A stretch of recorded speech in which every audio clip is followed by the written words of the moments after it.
Ma'am இந்த 2026ல Valentine's டே ரிஷப ராசிக்காரங்களுக்கு எப்படி இருக்க போகுது? நிச்சயமா.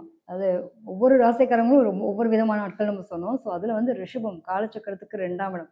பொதுவாவே இந்த அன்பு, ஆசை, மகிழ்ச்சி, சந்தோஷம் அப்படின்ற அத்தனை உருவகிக்கக்கூடிய ஒரு ஆள் யாருன்னா, நம்மளுடைய சுக்கிரன் வந்து அதிபதியா பெற்ற ரிஷபம் தான். ஓ! ரிஷபம் இல்லன்னா எதுவுமே இல்ல.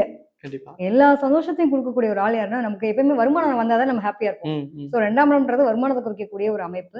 இவங்கள பொறுத்தவரைக்கும் இந்த சுக்கிரன் அப்படிங்கிறது இங்க அதிபதியா இருக்கு. இங்க சந்திரன் உச்சமடைறார். மனம் போல் மாங்கல்யம் சில பேருக்கு சொல்லுவாங்க. நான் நினைக்கிறத உடனே நடத்தி காட்டுறேன் அப்படின்ற அளவுக்கு சொல்லக்கூடிய நபர்கள் தான் ரிஷபம். ம். ரிஷபத்த பொறுத்தவரைக்கும் எப்படின்னா, இந்த சுக்கிரன் அதிபதியா இருக்கிறதுனால நெறைய பேருக்கு வந்து ஒரு விஷயத்த எடுக்குறாங்க அப்படின்னா, அத முடிக்கிறது வரைக்கும் ஓய மாட்டாங்கன்னு சொல்லுவாங்கல்ல.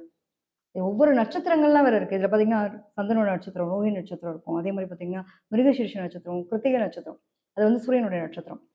மிருகசீரிஷ நட்சத்திரம் செவ்வாயோட நட்சத்திரம். ஸோ இதெல்லாம் கலந்த கலவையா தான் இவங்க இருப்பாங்க. இதுக்குள்ள தான் இவங்களுடைய கேரக்டர் வைஸஸ் எல்லாமே இருக்கக்கூடிய தன்மை இருக்கும்.